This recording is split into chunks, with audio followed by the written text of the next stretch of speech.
All right, we are with Gulnaz Yamanpour. She is the events and promotions coordinator for Fourpost. We are live doing a podcast at Fourpost in the Mall of America. It is a Wednesday night. It is 6 o'clock. The mall is recovering from the holidays. Gulnaz, was it just crazy in here during the holidays? Yes, it was. Yeah, I can imagine. When people are listening and they're interested in like undertaking, like, hey, maybe that would be something for me. You've got like pop-up opportunities that people can do that maybe just want to get a little bit of experience at the mall. Tell me what that's like. Yeah, so I manage most of the partnerships and events here. So we do have pop-up opportunities for anyone that's maybe just curious about Fourpost or maybe is not there yet to do a studio shop. So we offer weekend and weekday pop-ups, and the rates are pretty reasonable right now. They might change in the future, but if you're interested or anyone's interested, just submit a request on our website at fourpost.com, and that will go to our community inbox, and then we can vet out and contact you and just we set something up as soon as possible. Is there some kind of a business that you'd love to see in here that's not right now, or is there something when someone fills out that form that you're like, oh yes, that's the one? As something we're looking for right now. Yeah, we're definitely looking for. We just started November, so we haven't had a lot.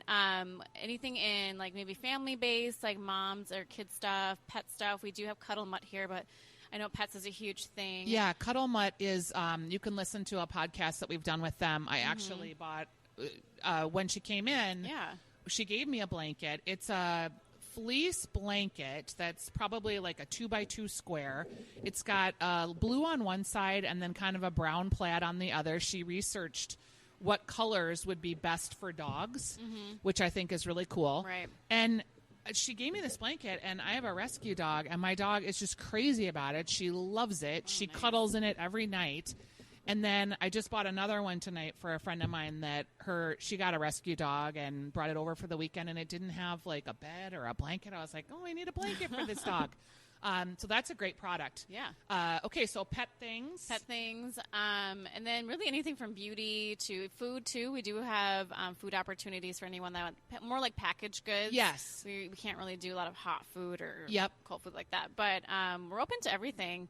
So anything that anyone's interested in will, as long as it doesn't compete with the brands in here. That's kind of what I try to make sure that the brands that do pop up, we're not like competing directly with another brand. That there's here. A good variety. Yeah, exactly. And then people also, you still do the 3, 6, and 12 month leases too. So if someone wants to really figure out, is retail going to be the place for me? They can do that with you. Yeah, definitely. Well, it won't be with me, but we can definitely inquire with me. And we do have 3, 6, 12 months. We have cubes, triangles. We also have wall space. So there's 3 different styles. And if you're food, obviously you'll be in the eatery area.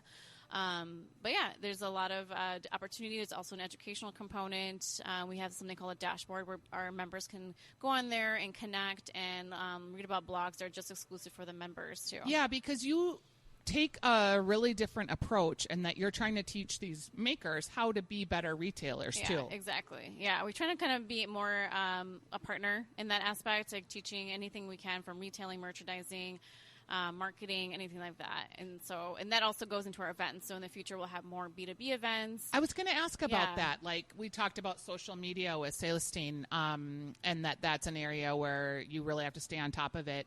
And you're such an expert in that yourself. Might that be something you'd offer? Yeah, definitely like consulting services. We also have we have a marketplace for our members. If you are a entrepreneur here and you have a studio shop, you can go on there and there's a marketplace of people that we recommend. Either it's in marketing, photography, or merchandising, anything like that. We offer that.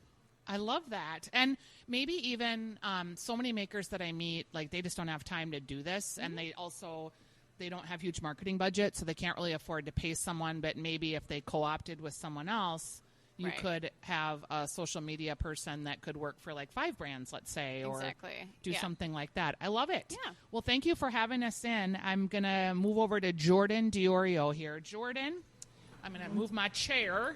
Hi. Hi, how are you? I'm a little chilly, and I have my winter jacket on, so I look crazy. Because you have no body fat, honey. I'm over here, like, sweating. I'm practically in a tank top and a T-shirt. I'm so hot. I'm great. How are you? I'm good. I just have to try to describe your super cool outfit. Number one, you have, like, really cool pants on, just Thank you. skinny jeans.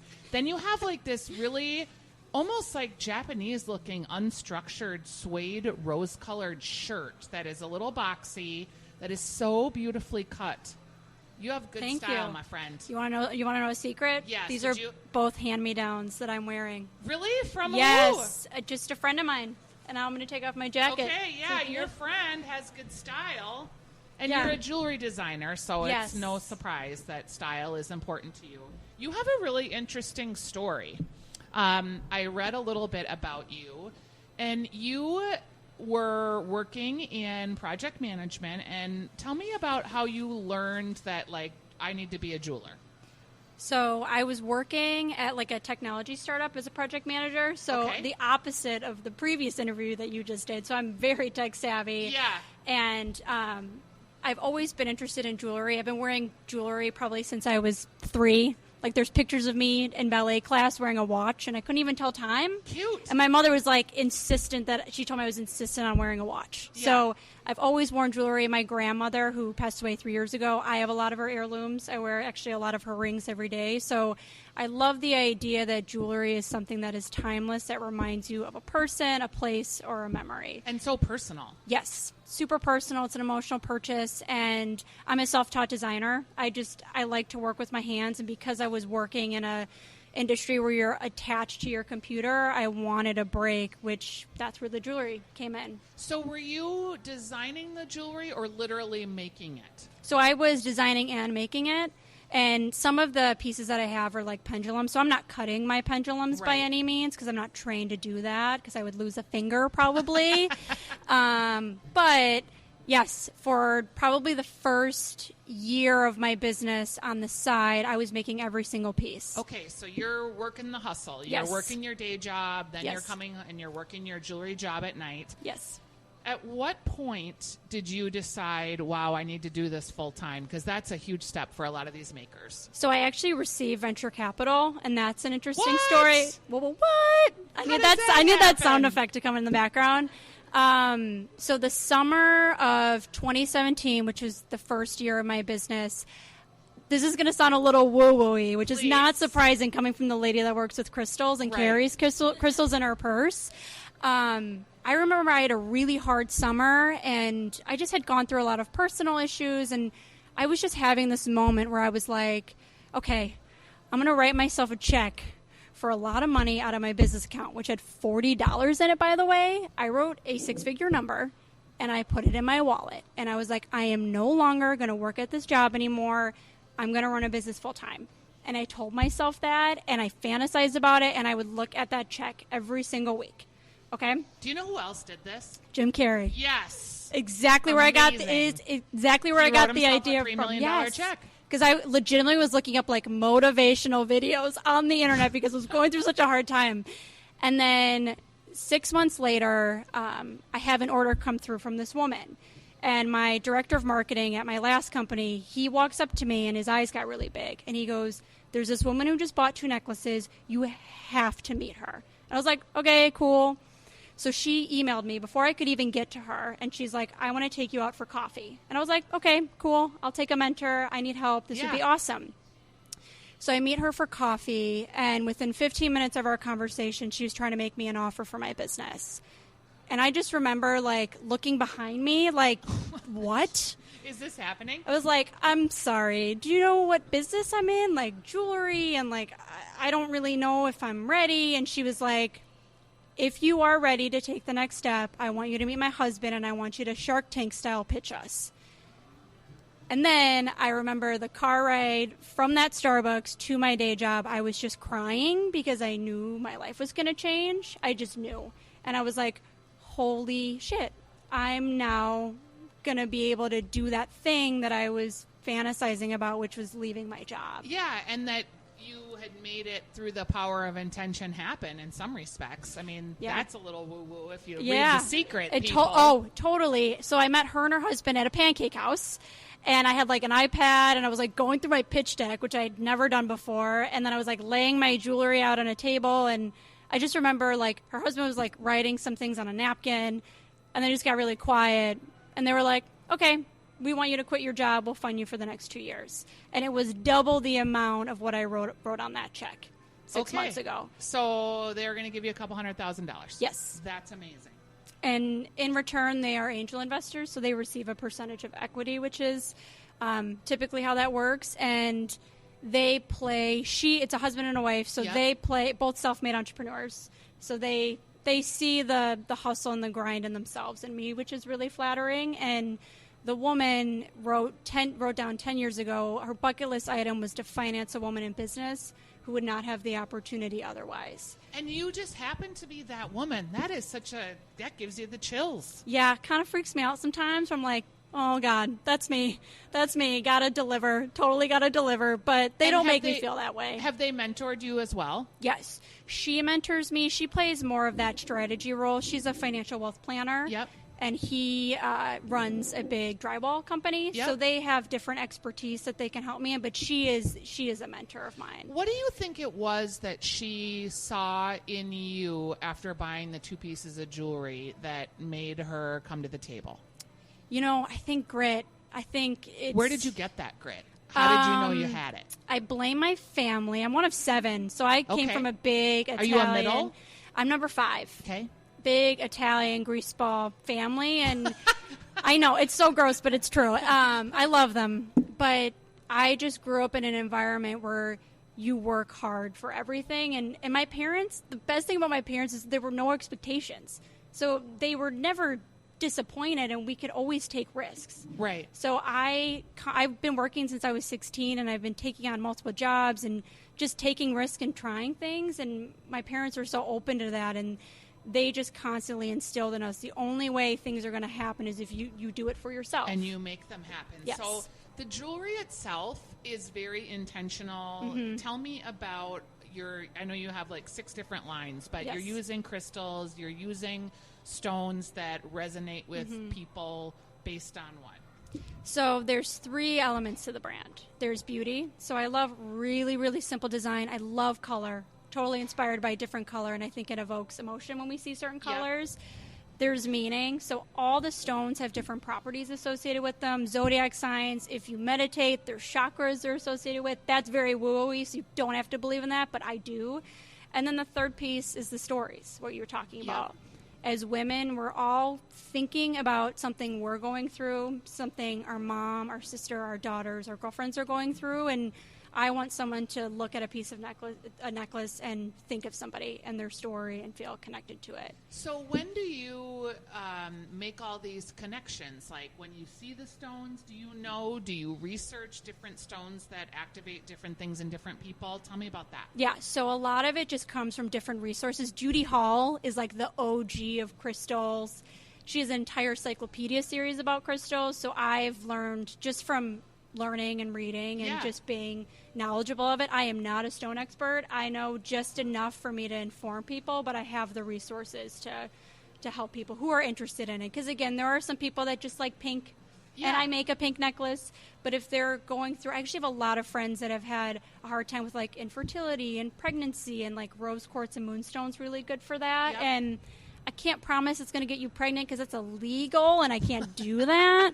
But I can. And you might have to have sex too. Yeah, and I don't really want to get involved in those things, but I do promise that it'll bring energy that'll just help that experience that someone's going through. Yeah. I read an article about you that you talked about 4 lessons that you thought were important for business people and for yourself. So we're going to talk about that. Yes. So number 1 was know your numbers. Yes.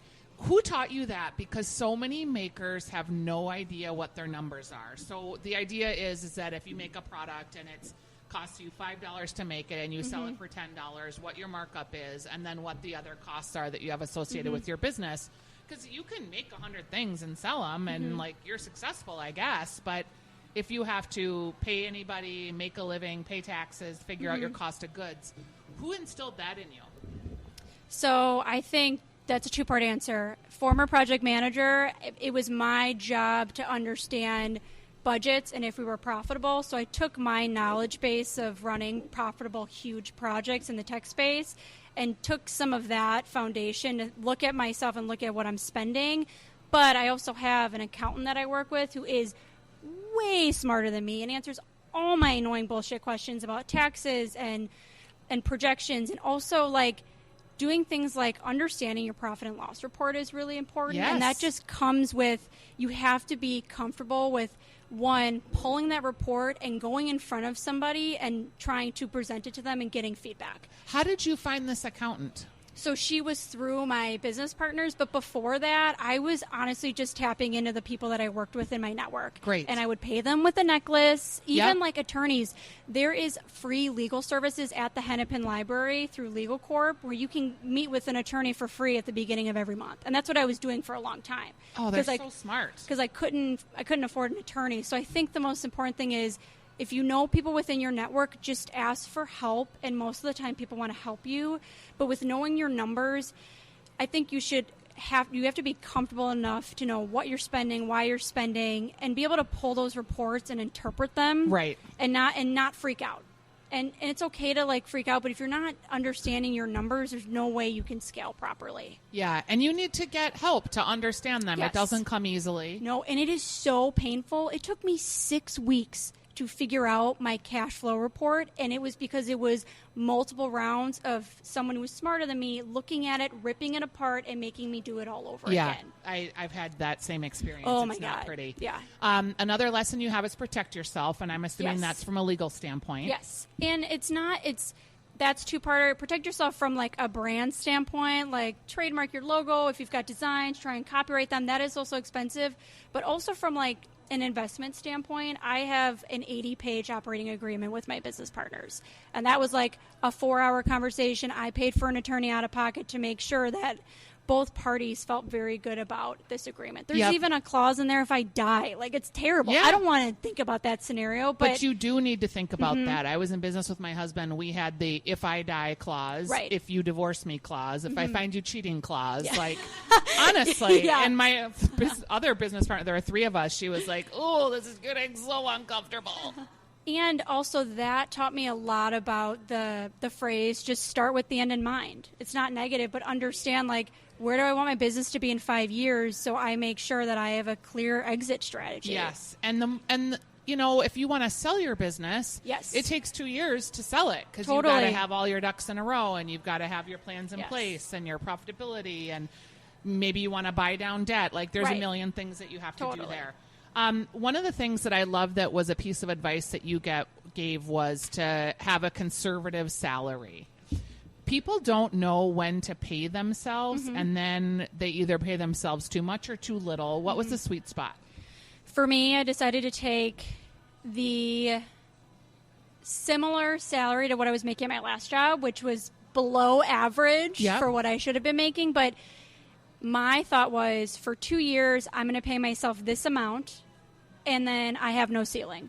So I'm giving myself 2 years with the salary that I know how to live off of. I ball on a budget. Yep. I've done it since I was 16, and it's time box where I'm going to do this under this salary, and if I hit X amount in sales, I will give myself a certain raise. So I think if we time box things and we tie them to specific goals, like What do you revenue, mean by time box? That's a phrase I haven't heard before. time boxing it is just putting it in the constraints of I have 2 years under this salary before Okay. I give myself a raise. I don't time box. I bet you that's jargony in the advertising world. It's like we time box it. I don't know. It just basically means, and I always tell that to people starting a business is like, give yourself a timeline of how long you want to do it on the side before you either pull the plug, ask for investments or anything, because it allows yourself to see how far you've come, because we Yeah. forget to do that. And you talk about envisioning success. Yes. So tell me, like, did you sit in your car with your eyes closed? Like, what did you legitimately do? It sounds like you meditate. Did you do that?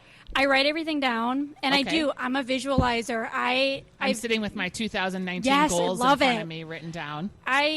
I've known since I was 16 that I want to have a business before I was 30. And I'm 25, and I'm now visualizing where I will be when I'm 30, and it's hopefully acquiring more businesses or starting something else and selling my current business. And it's just a constant reminder. It's just the power of positive thinking. It's so cliche, but it's true. You have to visualize it. And even if it's just for 2 minutes of something that you want or you want your business to be, it just helps. But you also need to have a plan too. Yeah. Like, dreaming about things is one thing, but also having like a clear business plan that people can help you understand if they're realistic or not, I think is important. And if you're hitting those goals, I think it's important too. So it's a fine balance between visualizing your success, but also having a reasonable and attainable plan to achieve the goals to get there. How were you selling things before coming to Fourpost? Online.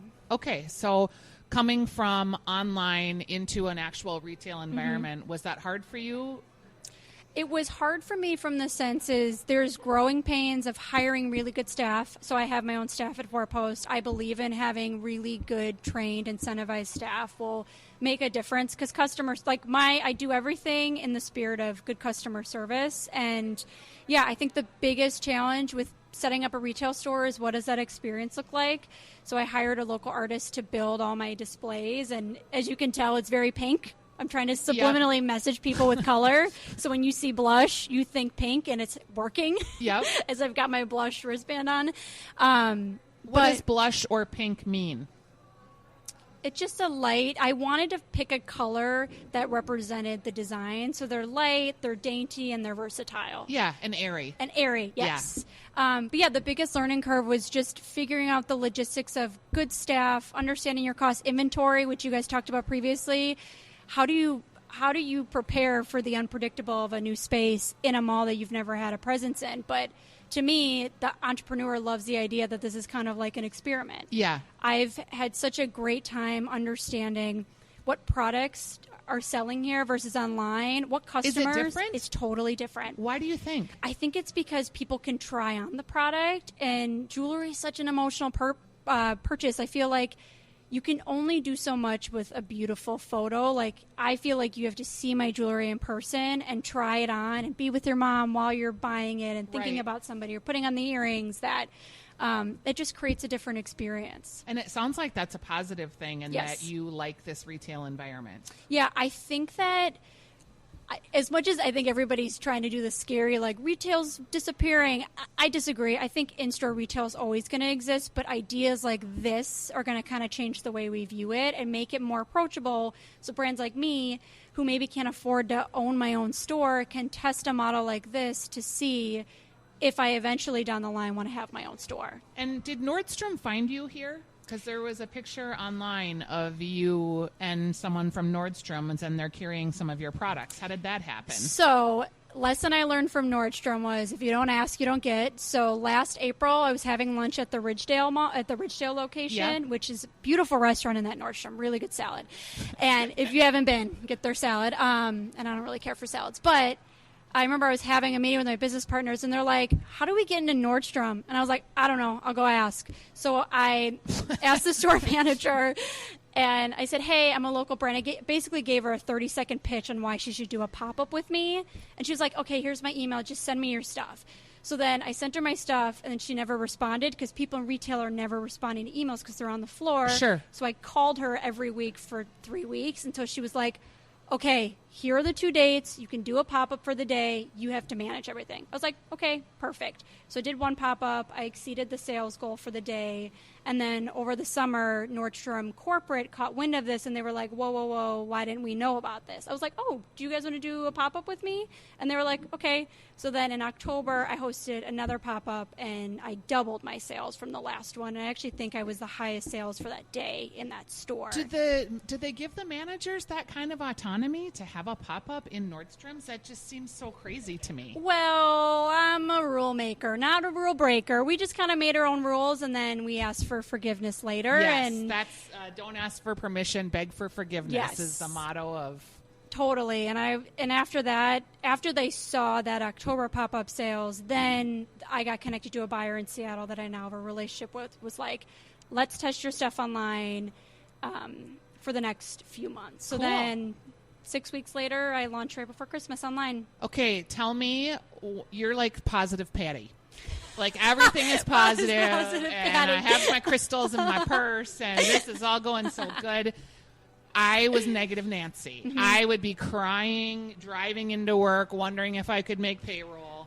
I want to know about a day where you were just like, I don't know if I can do it. Have you had a day like that? Oh my God, all the time. I cry all the time. I think everybody should cry all the time. It's very healing. God, I've gotten so good at crying in public. I don't even know if I'm doing it anymore. It's incredible. I think I try not to focus on it. We all have bad days. It's like, someone once told me, was it a bad day or was it a bad 5 minutes? Like, just make a decision. And did you just drag it on all day? Because sometimes I do, and like, we have off days. That's part of being an entrepreneur. But I just remind myself that, like, I get to work for myself. Like, I know people who have jobs that makes way more money than me, but they hate what they do. Yeah. So I do have hard days where, like, I was in a situation where I was like, oh my God, I overdrew the bank account. I have to pay my employees on Friday. And of course I cried. And then I sat in my bathtub and I cried.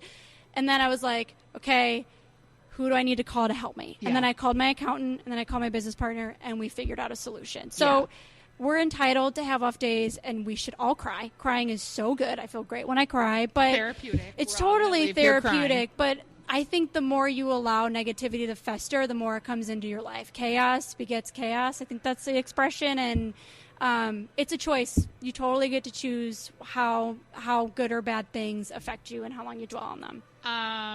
Okay, so is your time at Fourpost nearing an end, and how long will you be here longer? So I'm here. I was at a 3-month contract as well. So I wrap up at the end of the month, but I am interested in seeing in the future what opportunities hold for Fourpost. Sure. I'd love to come back and do a pop-up. I'm actually doing an event here on the 27th where I'm bringing in all like wellness-focused brands to kind of focus on wellness, New Year, all that good stuff, just to check in with yourself, which I feel like we don't do. But I also like the idea of testing very similar retail concepts this year, like Fourpost again. And you have a monthly email, yes. the monthly MEND that yes. people can subscribe to, where they can stay up to date on the information of your business. Social, is that important to you? We talked a little bit with Celestine about that. Pictures. Yes. So like some of these businesses, I mean, jewelry is pretty to look at, but yes. at the end of the day, it's jewelry. It's pretty to look at. Are you showing active lifestyle shots? How are you making your Instagram interesting when you're posting 5 times a week? Yep. So 85% of my social reach is coming from Instagram from people who buy. So people shop right on the posts. Okay. So when you talked about stories, I actually think that there is merit in posts versus stories. I do a lot of sales just for my Instagram post of like making it shoppable. And to answer your question, it's a mix between product, and then I also feature a real woman who wears MEND and why I love them. And I actually write like a nice little note of all of the personality traits of these women that wear my stuff and that they're real. Because just showing pictures of beautiful models wearing jewelry is not who my customer is. They want to see a real person wearing my jewelry that they know.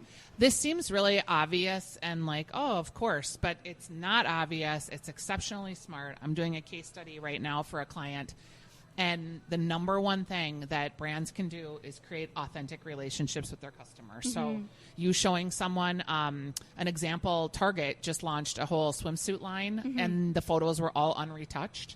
Yeah. And they sold out. Like, yes. People want to have experiences that feel like you and me, and we're yes. just sitting down, shooting the shit, and having a cup of coffee and a cry in our tub. So that's very smart. God. And I also think the second you've lost sight of your customer, you've just lost your business. The second you think it's about you and what you want, that's just wrong. You have to follow with what's going on with your customer. You have to have that personal relationship. And you have to be nimble. Like, yes. I remember creating a product and thinking we actually had a brand called Party Pigs, and we thought we were going to sell postcards for parties through Party Pigs. Well, it was a dumb idea. It didn't go anywhere. But for all the 9 ideas we had that were dumb, we'd have 1 or 2 that was good. And it's never what you think it's going to be. Right. Always. Yeah, it's always something different. Well, this has been really delightful to speak with you. Thank you. We have been at Fourpost, really having a great time. There are a lot of great local makers out here. It is a new retail concept that I think we'll be seeing more of. People like shopping local. People like seeing brands that are emerging and aren't fully to the Nordstrom level yet, though, Jordan, it looks like you're getting there fast. Thank you for everybody for sharing your experiences today. Thank you for listening to Makers in Minnesota. I'm bad about asking for it, but Jordan, you inspired me. If you listen to this podcast and you like it, please give it a review or let people know about it by sharing any of the podcasts through Facebook or Instagram. what one maker learns here helps 20 other makers. And we've got 125 episodes of lots of cool people doing cool things. Thanks for listening, and thanks to Fourpost at the Mall of America for having me. Looking forward to being out here again. Hi, this is Stephanie Hansen, and I am here with Fourpost, and we are at the Mall of America. We are on level 2. Fourpost is a retail concept that brings people and brands together through community and experiences. What the company does is they democratize the traditional department store experience, and they instead work for local, emerging, and digitally native brands, and they leverage the community, the technology to provide the brands with tools and resources to expand their business. So if you're someone that is an emerging maker and you're interested in thinking about a retail environment, they've got different packages that they can put together for you.